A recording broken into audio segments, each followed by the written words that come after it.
మనము నిత్య జీవితంలో శక్తి అనే పదాన్ని చాలా సాధారణంగా వాడుతుంటాము. కానీ ఈ శక్తికి శాస్త్రీయ నిర్వచనం ఏంటి? భౌతిక శాస్త్రం ప్రకారం దీని అర్థం ఏంటో ఈ వీడియోలో మనం ఈరోజు నేర్చుకుందాం. పని చేయగల సామర్థ్యాన్నే శక్తి అంటారు. శక్తి గురించి తెలుసుకునే ముందు మనము పని అంటే ఏంటో ఒకసారి గుర్తు చేసుకుందాం.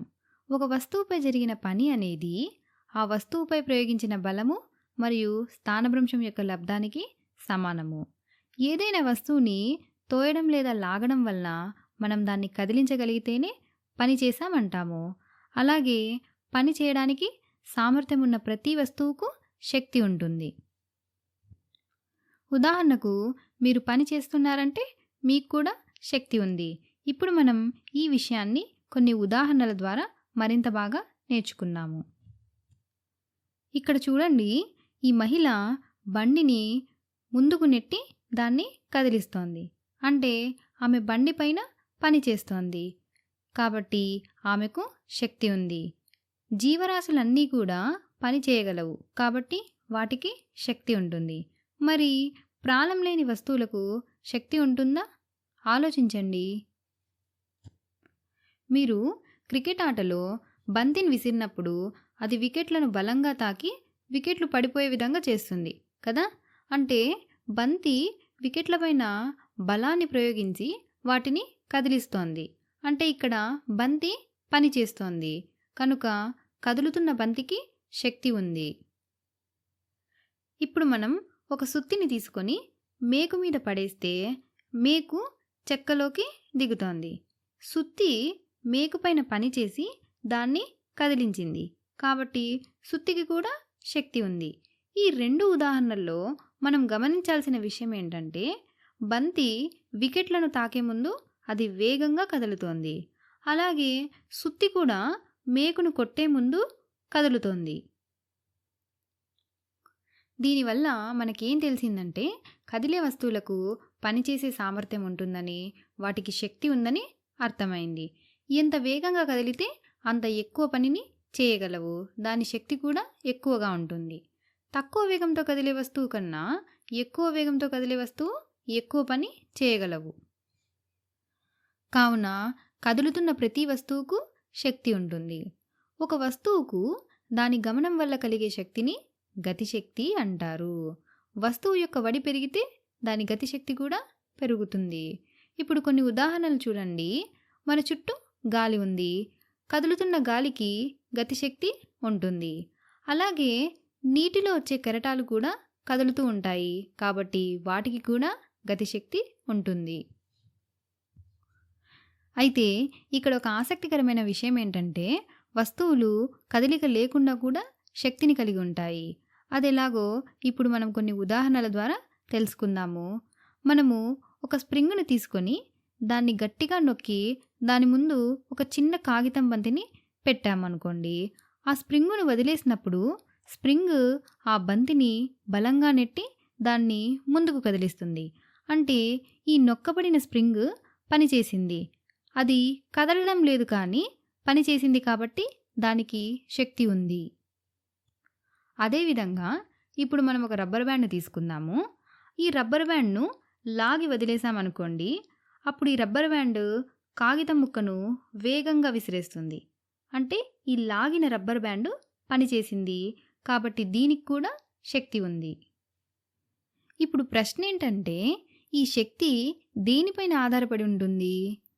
మనము స్ప్రింగ్ను మరింత గట్టిగా నొక్కామనుకోండి. అది బంతిని మరింత ఎక్కువ బలంతో నెట్టి ఎక్కువ పని చేయగలదు. అంటే అప్పుడు దానికి శక్తి కూడా ఎక్కువ ఉంటుంది. అదేవిధంగా రబ్బర్ బ్యాండ్ మనము మరింత ఎక్కువగా లాగామనుకోండి, దాని శక్తి కూడా పెరుగుతుంది. ఇక్కడ శక్తి అనేది వస్తువుని మనం ఎంత లాగామో లేదా ఎంత నొక్కామో అనే దానిపైన ఆధారపడి ఉంది. శక్తి వస్తువు యొక్క స్వరూపం పైన ఆధారపడి ఉంటుంది. అంటే వస్తువు యొక్క ఆకారం పైన. ఈ శక్తికి పేరు పెట్టే ముందు మనం మరొక ఉదాహరణను చూద్దాము. ఇప్పుడు మనం ఒక బంతిని తీసుకొని పైన నుండి పడేద్దాము. ఏమవుతుంది? బంతి కింద పడుతుంది. అంటే ఇక్కడ భూమి యొక్క గురుత్వాకర్షణ బంతిపై బలాన్ని ప్రయోగించి దానిని కిందకి లాగింది. మనము గురుత్వాకర్షణని చూడలేము. కానీ గురుత్వాకర్షణ పని చేసింది కాబట్టి దానికి శక్తి ఉంది. ఇప్పుడు మీకొక ప్రశ్న. ఈ గురుత్వాకర్షణ శక్తి దేనిపైన ఆధారపడి ఉంటుంది? అలాగే మనము గురుత్వాకర్షణ శక్తిని ఎలా పెంచవచ్చు? ఇప్పుడు మనము అదే బంతిని మరింత ఎత్తుకు లేపి కింద పడేద్దాం. గమనించండి, గురుత్వాకర్షణ బలము ఒకేలా ఉన్నప్పటికీ బంతి మరింత ఎక్కువ దూరం ప్రయాణించి ఎక్కువ పని చేయగలదు. అంటే ఎక్కువ ఎత్తులో ఉన్న బంతికి గురుత్వాకర్షణ శక్తి కూడా ఎక్కువ ఉంది. కాబట్టి గురుత్వాకర్షణ శక్తి అనేది ఎత్తుపైన ఆధారపడి ఉంటుంది. ఎత్తు పెరిగే కొద్దీ గురుత్వాకర్షణ శక్తి కూడా పెరుగుతుంది.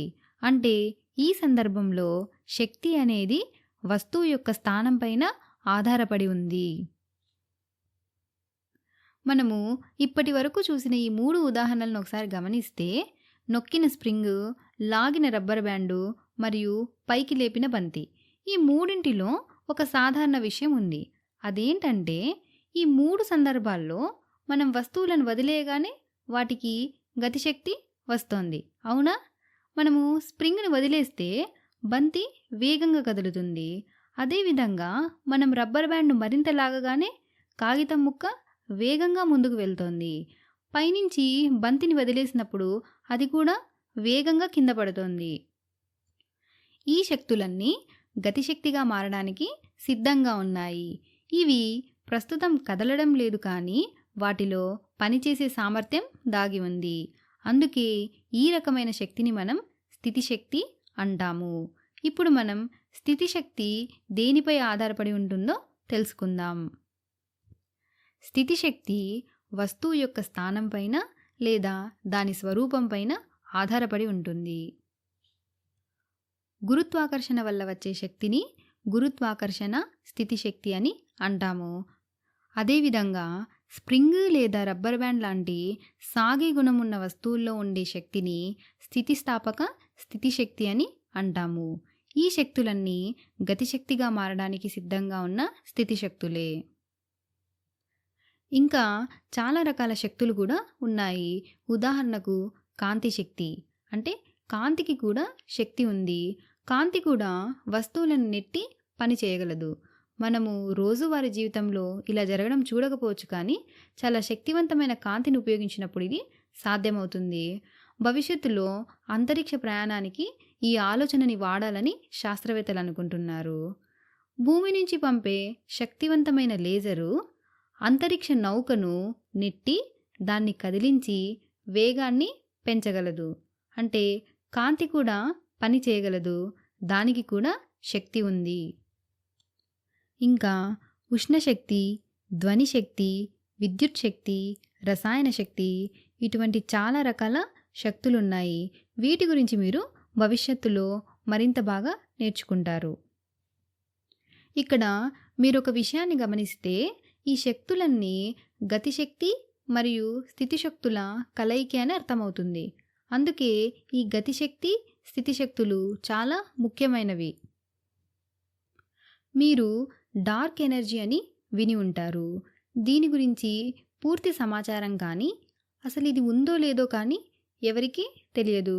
దీనిని ఎవరూ చూడలేదు. దీని గురించి మీరు ముందు ముందు తరగతులలో తెలుసుకుంటారు. ఇప్పుడు మనం ఇంతకు ముందు నేర్చుకున్న విషయాలన్నిటినీ ఒకసారి గుర్తు చేసుకుందాం. పని చేయగల సామర్థ్యం ఉన్న దేనికైనా శక్తి ఉంటుంది. శక్తి ప్రధానంగా 2 రకాలుగా ఉంటుంది. ఒకటి గతిశక్తి, ఇంకోటి స్థితిశక్తి. గతిశక్తి అంటే కదలిక వల్ల వచ్చే శక్తి. కదులుతున్న ప్రతి వస్తువు పని చేయగలదు.